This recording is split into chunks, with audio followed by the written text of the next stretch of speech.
It's often quite widely regarded that if you're looking for a budget computer, especially a used one, that a used Mac can often give you the best value for money. This here is an example of a 10-year-old MacBook Air. Can this MacBook really perform well in the modern age, and is it a really good choice for a budget MacBook in the modern day? Let's find out. So this here is a late 2010 MacBook Air 11-inch. It's got a 1.4 GHz Intel Core 2 Duo processor, more specifically the low-powered version, 2 GB of memory, and 128 GB of SSD-based storage. Now this is pretty much the base configuration, apart from the SSD, which was upgraded from the factory to be 128 GB. I believe the original size was 64. Now, my first concern with this MacBook was of course the relatively low amount of RAM memory. 2 GB is simply, well, regarded by many people as not enough, and to be honest, if you're going to be getting one of these MacBook Airs, I would strongly recommend at least finding one with at least 4 GB of memory. Having 4 GB of memory of course gives you more space to run more applications, gives you a bit more breathing room to be honest, but I was really surprised with the performance I actually managed to get from this laptop, especially with 2 GB of memory. Apple has been known to have some of the best memory optimization techniques in the industry for their operating systems, and it really does show with this laptop. So the going rate for these MacBooks is about £130 to £160 on the used market. I paid £149 for my unit here, and it got me a relatively decent conditioned one. I do have one major dent on the side here, but it really doesn't affect the operation of the computer whatsoever. So this design was first introduced in late 2010, so this is definitely one of the first examples of this kind of MacBook Air design. But they actually kept this design all the way up until the 2018 models, so this really does not look that much of a dated design, especially for a 10-year-old laptop. I know of many 10-year-old PC laptops that look much worse than this.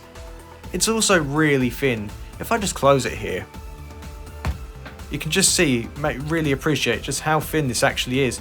It's also very light, it's just over a kilogram in weight, so it really won't hold you back if you're going to be carrying this in a bag.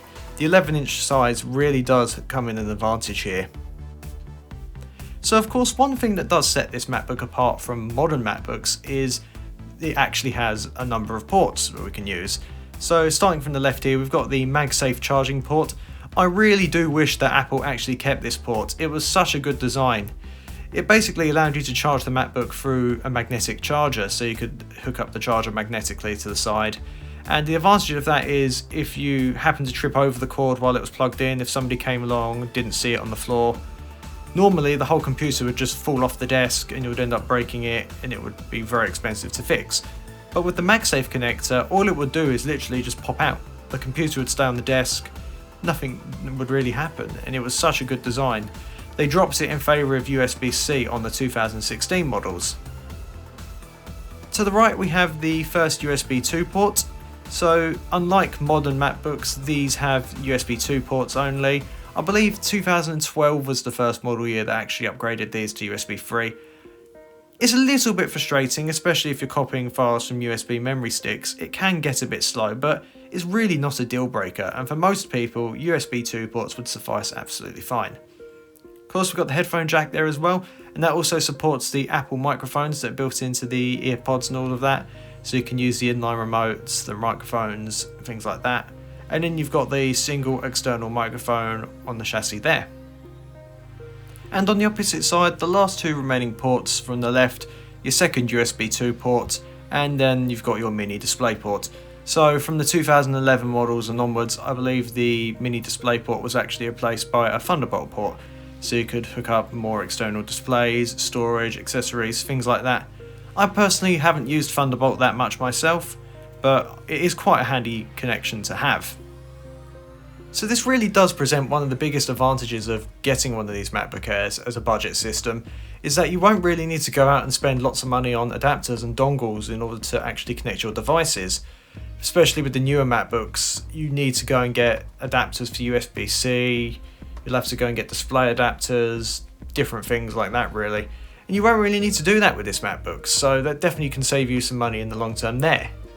Now, of course, one thing that having the full complement of ports on this MacBook allows you to do quite easily is hook it up to an external display, an external keyboard, mouse, and use it as kind of a desktop setup. I decided to do that whilst trying out this MacBook, and I really found it quite easy to do, and it was a really pleasant experience. It really allowed me to get the best out of this MacBook, especially when I'm sitting at a desk for quite a while.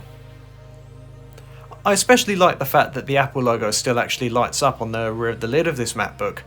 That's because they actually removed it in 2015, and it just looks so cool to have this glowing at night. And it's controlled by the brightness of the built-in display, so as you can see it's gone to sleep there and the lights has gone out, but if I just wake it up here, it will come back on. So this looks really cool. Another thing worth mentioning about the 2010 MacBook is the sheer build quality. It's amazing compared to many computers in this price range. Of course, if you're going to get a budget £150 laptop, you can expect to have plastic, it's going to be flexed to the chassis, there's going to be a really poor keyboard, bad trackpad, and none of that is present on this MacBook. The trackpad's made of glass, you've got an aluminium chassis, great keyboard. It's honestly a fantastic build quality, and it just feels so robust. I feel that people are too harsh on the displays in these older MacBooks. Granted, this isn't a Retina display, it's not going to have pinpoint accuracy like modern displays, it's not going to have amazingly vivid colours, but for what it is, a 10-year-old panel, it's absolutely perfect really for what you're going to need it for. It's still pleasantly sharp, the colours are still quite nice, it's still got relatively decent viewing angles as well from the left and right. If you tilt the machine towards the left and right, you're not going to have any issues seeing it like that. Of course, if you tilt the display backwards and forwards, it does get washed out a little bit, but the colours are absolutely fine if you're going to look at it straight on most of the time. It's an 11.6 inch display on this model, which really is a perfect balance between portability and still making the system actually usable.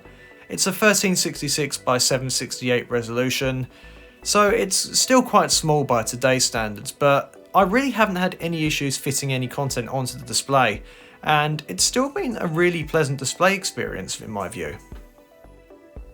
When new, Apple promised a 5-hour battery life for this generation of MacBook Air 11 inch, and this actually was the main issue that I encountered whilst using this as my main machine.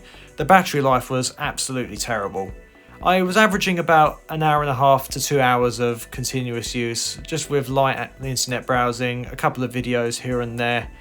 I believe this is because the battery will definitely need to be replaced in this model, and that's something you need to consider if you're choosing to buy an older Mac or pretty much any mobile device or laptop, especially if it's older.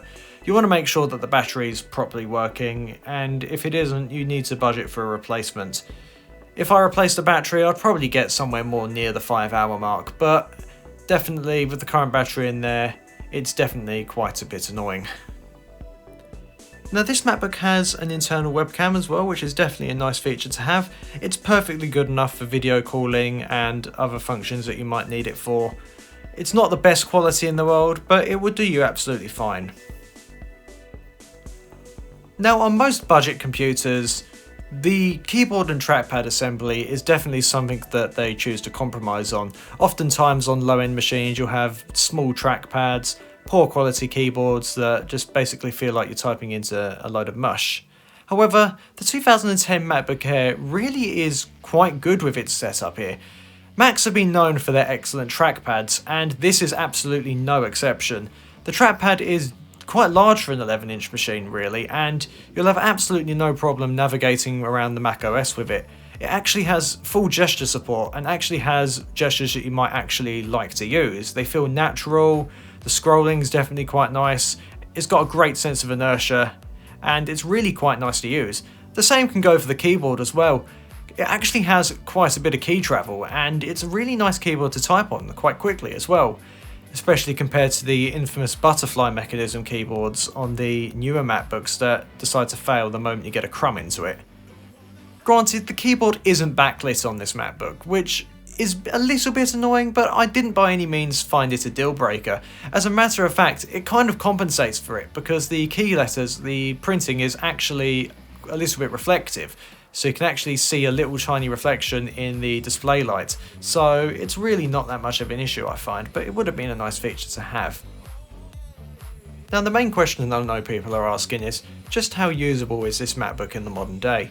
So I've used this MacBook as my main computer for the past couple of days now, just to get a good idea of how well it runs different applications, just how well it will serve a purpose, and it's really done quite well.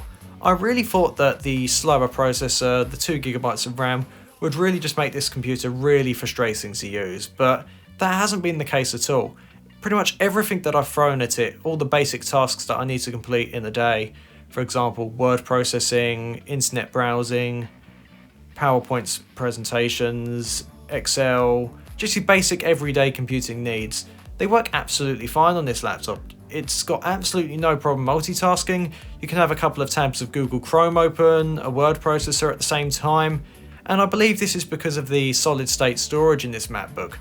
This really is surprisingly fast for a 10-year-old machine. Now this MacBook supports all the way up to macOS 10.13 High Sierra as its operating system, but I've actually found that the best operating system to run on this laptop is OS X El Capitan 10.11. This is because I've found that El Capitan is really the best kind of middle ground between application compatibility, especially nowadays, and system performance. It was really well optimized for low-end hardware, and it really just makes best use of the resources it has. One of the applications that I definitely wanted to try out on this MacBook was Microsoft Teams, as nowadays pretty much everything runs on Teams. My university, of course, is no exception to that fact. Now, Microsoft Teams was a bit of an interesting one on this MacBook here. The official desktop app requires at least 4GB of RAM memory according to Microsoft, but I didn't actually find that to be the issue here. What I actually found was that when I tried to use the desktop version of Microsoft Teams, it was just absolutely terrible. The CPU usage basically just skyrocketed to 100%, the system started overheating, everything slowed down, and when I was actually able to join a meeting in the desktop app, I just couldn't see anyone's face, I couldn't see any of the video, the interface just completely failed to load. So I decided to instead use the web version in Google Chrome, and that worked absolutely perfectly. There was absolutely no issues, I could hear people absolutely clearly, I could interact with the meeting, no issue. I could see the video, and the rest of the system was actually still quite speedy and quite snappy. So definitely if you're planning to use this for video conferencing and video calls, things like that, you definitely want to consider using the browser-based versions of those applications. I was even able to connect my AirPods Pro to the machine in order to hear audio from the meeting and interact with that. However, I did notice that because of the older version of Bluetooth on this MacBook, I did notice quite a few audio dropouts whilst using it, so I in the end decided just to hook up a pair of normal headphones, which worked absolutely no problem, and I could really have no issues. So after a couple of days of using this MacBook Air as my main system, I can definitely say that it is definitely usable in the modern day. Now this leaves a question whether you should actually look at picking one of these up as a budget system. And I would say that if you are going to consider a 2010 MacBook Air as your budget system, you do want to definitely get one with at least 4GB of memory. 2GB will work, but if you get the 4GB model, you're basically setting yourself up better for the future, and you'll get a better experience. If it was my choice, however, personally, I wouldn't choose the 2010 model line, simply because it's just so out of date nowadays. If you're going to definitely pick up one of these MacBook Airs, you want to have a look at the 2012 and newer series. Those add, for example, USB 3, you'll get high performance Wi-Fi, and you'll get much better battery life as well. I believe 2013 models and newer with the new generation Intel processors, you'll get about 9 hours of battery life on these MacBook Airs compared to the 5 you were getting on these ones. But nonetheless, these 2010 MacBook Airs definitely are usable if you adjust your expectations. And I definitely would say that it would make a perfect computer for maybe a young child. So yeah, it's definitely been a nice machine to use, and it's been quite an enjoyable experience really. So thank you very much for watching this video on the 2010 MacBook Air and whether you should consider it as a budget system. One thing you can actually do with these MacBooks is you can actually force install up to OS X Catalina, I believe. So that's definitely something you might want to have a look at doing. I personally wouldn't recommend it on 2GB of RAM, but if anyone wants to see a tutorial on how to do that and how it will run, feel free to let me know. but thank you very much for watching this video today.